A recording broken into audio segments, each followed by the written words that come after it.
it's Lauraland. It's June, so I guess it's time for a May wrap-up. Fun fact, this is my third time filming this. The first time was on Monday, and on that day I had all the energy of a damp sponge, so I decided to try again because it was kind of a bummer. And then yesterday I filmed it, and I went to edit it today, and all the footage was out of focus. I don't know how I didn't notice before, maybe because I wasn't wearing my glasses, which I'm not again. So maybe this one will also turn out to be like that, but let's just hope that I'm okay. If this one doesn't work out, I'm quitting YouTube and burning my house down. So I read 5 books in May, which is pretty average for me. The first book I read this month was Invitation to a Bonfire by Adrienne Celt. This is set in the 20s and early 30s, and it's about Zoya, a Soviet teenager who is taken to the US as a refugee after both of her parents die, and she is sent to an elite all-girls boarding school in New Jersey. So we follow her through 2 years of high school, and then afterwards as she stays on as a gardener, or like the manager of a greenhouse at the school. During this time, a famous Russian writer named Lev comes to the school to be a teacher, along with his wife Vera. And Zoya has long admired Lev's work, and so when they meet, you can probably guess what happens. ... That's what they did in the olden days. This book is pretty heavily and overtly influenced by Vladimir Nabokov. You can see it in the title. Invitation to a Bonfire is a take on his title of Invitation to a Beheading. It's also structured pretty similarly to Lolita. It's presented as Zoya's diary, which Lolita also is a diary. It also has a fake foreword by a fake person, which is something that Nabokov really likes to do. And also, we know from the very beginning that somebody is going to end up dead. When I first started reading this, I was like, wow, it's pretty bold to position your work in direct comparison with one of the greatest writers of all time. But I would say, in terms of prose, Adrienne Celt kind of gets there. Her writing is really gorgeous and clever. I was really taken with it. This also references Vladimir Nabokov in that the characters of Lev and Vera are pretty clear analogs for the Nabokovs. And this made me feel a little bit uncomfortable, to be honest, because it made a lot of assumptions about them as people and their relationship. And Vera Nabokov was a famously private person. But you know, there's a whole conversation to be had about the ethics of basing fictional characters on real people that we're not going to have today. So, with this book, throughout the first half when Zoya is a student, I was living for it. The dynamics between the rich American students and like poor orphan Zoya are just so tense and delicious. The original girls at the school are kind of afraid of her because they don't really understand where she comes from or why she speaks differently from them. But at the same time, they think she's a nerd. So it was kind of an interesting variation on the mean girls trope. It was also really interesting to see this character adjusting to a very specific facet of American culture. And there's also a spooky, like, maybe there's a ghost element that I loved. Then when Vera and Lev came into the story, I kind of started to like it less. I didn't really buy the relationship between Zoya and Lev. And also at this point, the character motivations became pretty intangible. They're all explained within the world of the novel, but for me as a reader, they just didn't quite make sense. So yeah, in the end, even though I loved the writing, this was a little bit of a disappointment. However, I think I probably will consider looking into Adrienne Celt's other work. The next book I read was My Year of Rest and Relaxation by Otessa Moshfegh. Now, I had wanted to read this for quite a long time. I think I put a hold on it for my library in like December or January, and it just came through in the end of April. So I was obviously very hyped for this book, and it didn't disappoint. This is about an unnamed protagonist who is beautiful and intelligent and completely disinterested in life. And she sort of gets this idea that she can cure her depression by sleeping for an entire year. And she seeks out a kooky psychiatrist who prescribes all manner of psychopharmacological drugs to aid her in this sleeping project. She has been in an on-again, off-again relationship with an older guy who treats her terribly. And meanwhile, she has a relationship with her best friend Riva in which she treats her terribly. And I thought this relationship was one of the most interesting things about this novel. This woman thinks that Riva is just too stupid or naive to notice that she treats her horribly, but I think for me as a reader, I took it as she actually could tell that she wasn't being treated well, but she just cared about this person and was so worried about her that she was willing to overlook it in order to keep trying to check in on her. This book also looks at grief in a pretty interesting way. When we open the story, both of her parents have passed away within the last couple of years, and she did not have a particularly good relationship with either of her parents, so she can't identify what she's feeling as grief. And I think that rang really true, how sometimes even when we don't have good relationships, grief can really take over our lives in a pretty serious way. This is also just a really astute portrait of a really specific place and time. This is set in Manhattan in the year 2000, and it's very, self-conscious of this fact that we're hurtling toward some great disaster.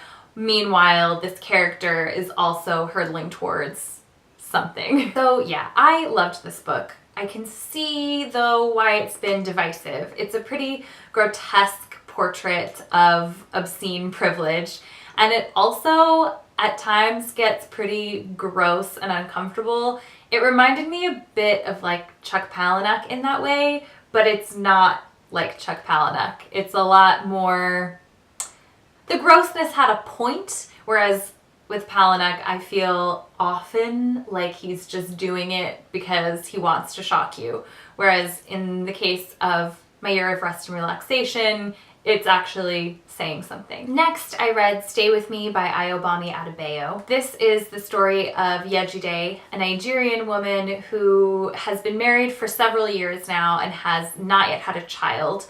And so after a lot of pressure from his family, her husband takes a second wife. I can't really say more than that because the story really takes so many twists and turns that saying much more would be a spoiler. This book first came onto my radar when it was nominated for the Women's Prize last year or 2 years ago, I think.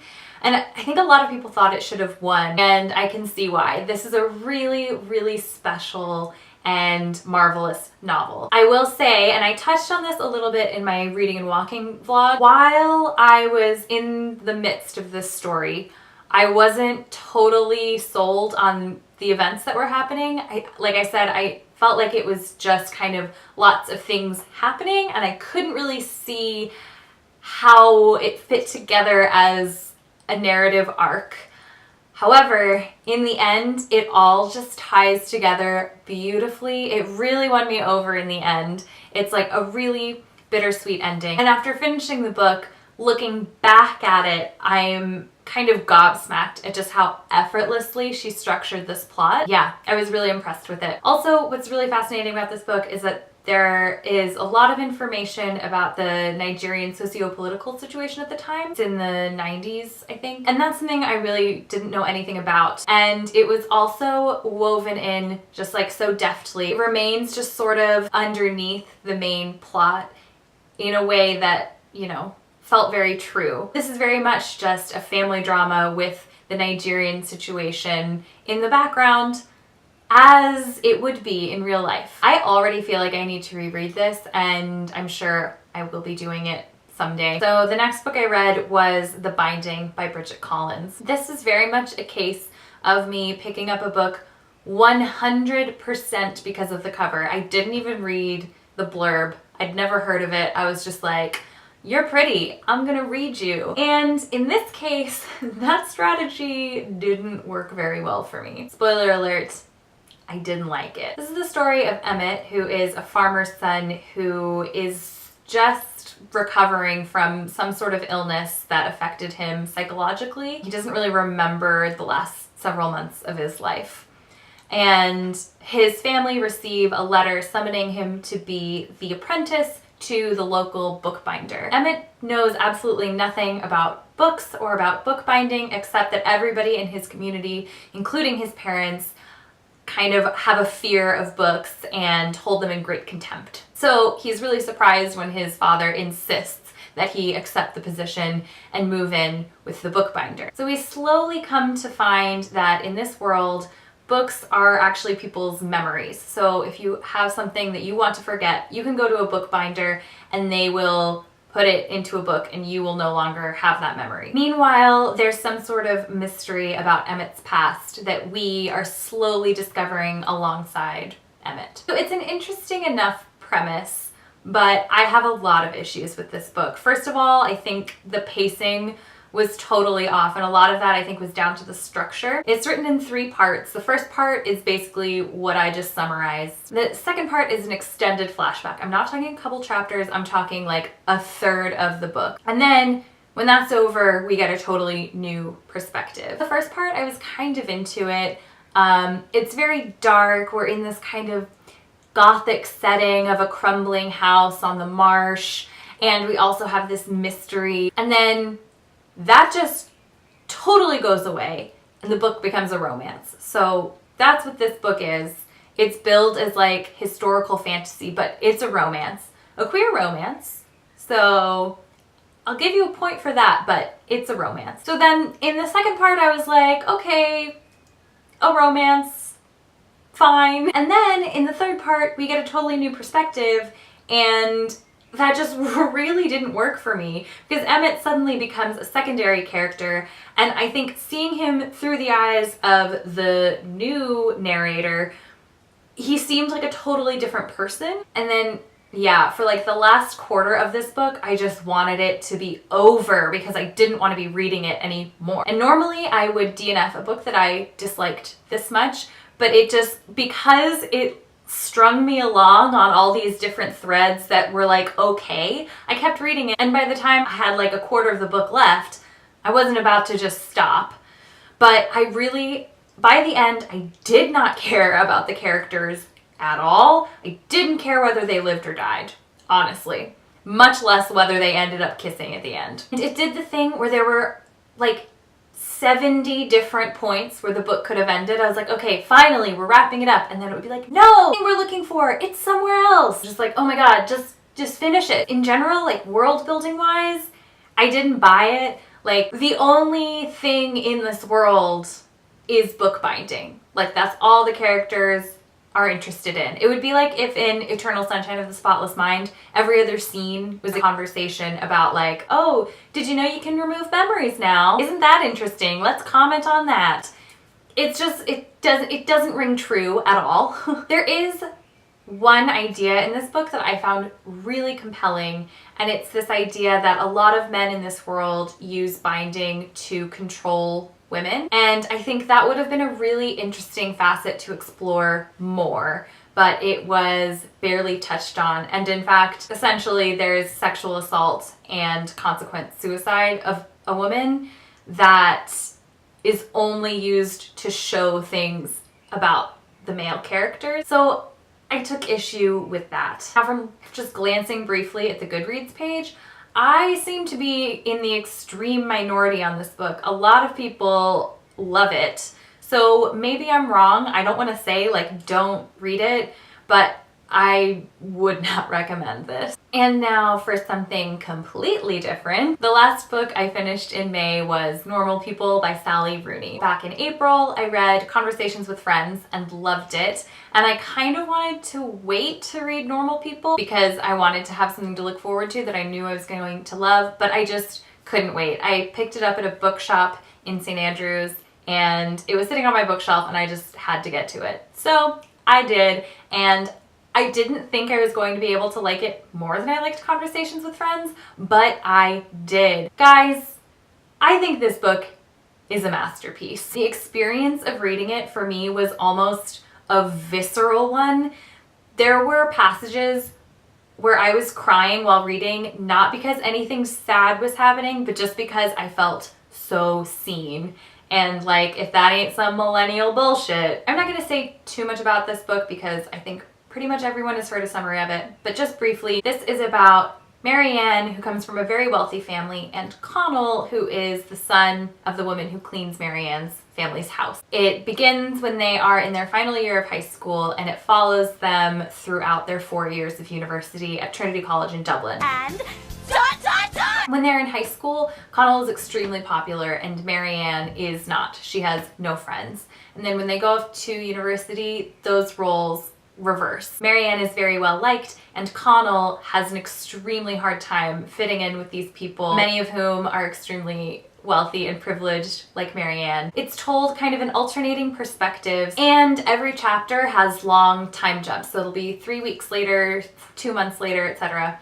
And I thought that was just a really clever way of showing really accurately how quickly time passes and how completely things can change at that time in your life. Both of these characters are just so lovably flawed, and I could see myself in both of them. Honestly, like beyond being #relatable, it's also just really clever. Sally Rooney is really interested in the gaps between what we say and what we mean and what we hear.